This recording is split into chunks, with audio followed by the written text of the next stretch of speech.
மகாபெரியவா ஆச்சரணம். இப்போ இந்த படத்தில் பார்க்கக்கூடிய பொருள்கள் அப்படின்னு பார்த்தோம் அப்படின்னா, இன்னைக்கு எவ்வளவோ பெரிய வீடுகளில் இதெல்லாம் உபயோகப்படுத்துகிறோமா அப்படின்னா கிடையாதுங்க. அங்கே ஏதாச்சும் ஒரு ஸ்டோர் ரூம் இருக்கும், அந்த ஸ்டோர் ரூம்குள்ளே இதையெல்லாம் போட்டு வச்சுருப்போம். ஆனால் இதுவும் இப்போ நம்ம தினமும் போய்கிட்டு இருக்கு ஜிம்மும் ஒன்று தான் அப்படின்னு நம்ம நம்ப முடியுமாங்க? அவங்க நம்முடைய ஆரோக்கியத்தை எப்படியெல்லாம் பாதுகாப்பாக வச்சுருந்தோம் அப்படின்னா இதை தாங்க முக்கியமாக உபயோகப்படுத்தணும். என்ன அப்படின்னு பார்த்தா ஆட்டுக்கல், அம்மிக்கல், குழவிக்கல், அப்புறம் இந்த பாத்திரங்கள் பார்த்தீங்க அப்படின்னா இந்த தாமிர பாத்திரம் இதிலெல்லாம் தண்ணி வச்சு குடித்தோம் அப்படின்னா ஆரோக்கியமாக இருக்கும். அதே மாதிரி அது விளக்குறப்பையும் நம்மளுக்கு அது கைக்கு நல்ல உடற்பயிற்சி மாதிரி தானங்க இருக்கும். இது போன்ற விஷயங்களை நம்ம எல்லாமே செஞ்சுட்டு இருந்தோம். அப்போ துணி துவைக்கிறதுக்கு நம்ம கல்லில் அடித்து துவைப்போம். அப்போ இதே தான் நம்ம இப்போ நம்ம என்ன பண்ணிகிட்ருக்கோம், ஜிம்முக்கு போய் ஒவ்வொன்றா செஞ்சிட்ருக்கோம். அந்த கருவிகளை பார்க்குறப்ப நம்மளுக்கு ஒரு ஆர்வம் வருது. ஆனால் இதில் பார்க்குறப்ப ஐயோ இதையெல்லாம் வேலை பார்க்கணுமா, உங்களை மாதிரி நாங்களும் இப்படி இருக்கணுமா, நாங்களாம் இப்போ கிரைண்டர் மிக்ஸி இதெல்லாம் யூஸ் பண்ணுறோம் அப்படின்னு சொல்லிட்டு நம்ம உபயோகப்படுத்த ஆரம்பிச்சிட்டோங்க. ஆரம்பித்ததுக்கு அப்புறம் தான் இப்போ நம்மளுக்கு இத்தனை வியாதிகள் வந்திருக்கு அப்படின்னா நம்ம நம்ப முடியுமா? இன்னும் பார்த்தீங்க அப்படின்னா நம்ம பாட்டிமார்களுக்கு யாருக்காச்சும் முழங்கால் வலி, மூட்டு வலி, கை வலி, தோள்பட்டை வலி, முதுகு வலி யாராச்சும் இருக்காங்களான்னு பார்த்தீங்கன்னா கண்டிப்பாக கிடையாதுங்க.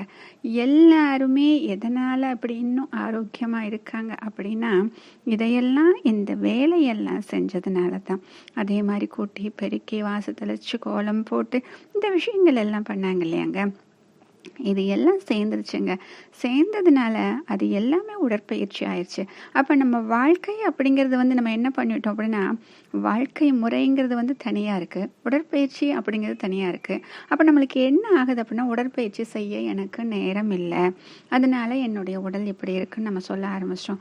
ஏன் நம்முடைய வாழ்க்கை முறையே உடற்பயிற்சி நிறைந்ததாகத்தானே இருக்குது, அது ஏன் நமக்கு தெரியல அப்படிங்கிற விஷயம் இப்போ தான் நம்மளுக்கே புரிய ஆரம்பிச்சிருக்கு.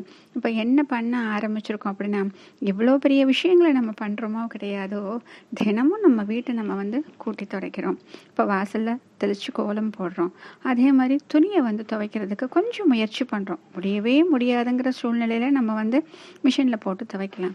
இப்போ முடியும் அப்படிங்கிறப்ப அதையே தினங்க நம்ம போய் அங்கே ஃபிசியோதெரப்பி கிட்ட போய் நம்ம பண்ணுறோம், இங்கே ஜிம்மில் போய் பண்ணுறோம். அப்போ அதையே நம்ம வீட்டில் செய்கிறது பெரிய வேலையாக நினைக்கிறோம் அப்படிங்கிறது இப்போ முக்கியமான கேள்வியாக இருக்கு இல்லையா?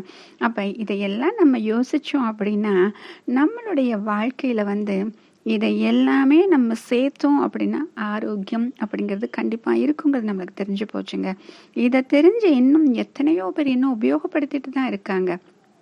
இந்த தண்ணி அப்படின்னு சொல்கிறோம் இல்லையா, இந்த செம்பு பாத்திரத்தில் இந்த தாமிர பாத்திரம் இதில் வச்சு குடிக்கக்கூடிய தண்ணி அவ்வளவு ஆரோக்கியமானதுன்னு சொல்கிறாங்களே. இப்போ நம்ம என்ன யூஸ் பண்ண ஆரம்பிச்சிட்டோம் அப்படின்னா ஃப்ரிட்ஜ் அப்படின்னு ஒன்று யூஸ் பண்ண ஆரம்பிச்சிட்டோம். அப்போ அதில் வச்சு குடிக்கிற தண்ணி கூட நம்மளுக்கு பிடிச்சிருக்கு, மண்பானையில் வைக்கிற தண்ணி நமக்கு பிடிக்க மாட்டேங்குது. அப்படிங்கிற மாதிரி நம்ம வந்துட்டோம் இல்லையா? அப்போ இதையெல்லாம் நம்ம விட்டுட்டு ரொம்ப தொலைவில் வந்துட்டோங்க. அதனால தான் நம்மளை விட்டும் ஆரோக்கியம் ரொம்ப தொலைவாக போயிடுச்சு. எதையாச்சும் சுத்தம் பண்ணணும்னா அந்த முறம் எடுத்து அப்படியே ஒரு விசிறி அப்படி அவங்க படைப்பாங்க பாருங்க. அதெல்லாம் கைக்கு எவ்வளவு அழகான உடற்பயிற்சி, அதெல்லாம் பார்க்கவே அழகாக இருக்கும். இதை நம்ம ஒரு தடவை செஞ்சு பார்க்கலாமான்னு கூட நம்மளுக்கு தோணும். இன்றைக்கும் பார்த்தீங்க அப்படின்னா பெரிய பெரிய டவுனில் இருந்துட்டுலாம் சரி, சின்ன டவுனில் இருந்தாலும் சரி, அவங்கெல்லாம் இருந்துட்டு கிராமத்தில் பாட்டி வீட்டுக்கு பார்த்தாங்க அப்படின்னா ஒவ்வொரு விஷயமே அவங்களுக்கு ஆச்சரியமாக தாங்க இருக்கும். என்ன அப்படின்னு பார்த்தீங்க அப்படின்னா நம்ம வீட்டில் இது எதையுமே அம்மா செய்யவே இல்லையே, பாட்டி இதெல்லாம் செய்கிறாங்களே, இதெல்லாம் புதுசாக இருக்கே, இது என்ன அம்மா அப்படின்னு நம்ம கேள்வி கேட்க ஆரம்பிச்சிருவாங்க நம்ம குழந்தைங்க. அப்போ நம்மளுக்கு என்ன பதில் சொல்லணுன்னே தெரியாதுங்க.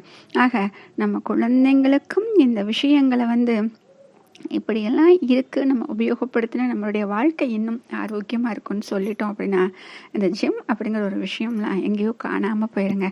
நம்ம வாழ்க்கையை உடற்பயிற்சியும் கலந்ததாக இருக்கக்கூடியதாக இருக்கும். அப்போ இதுக்காக நம்ம தனியாக நேரத்தையும் ஒதுக்க வேண்டி இருக்காது. மகாபெரியவா சரணம்.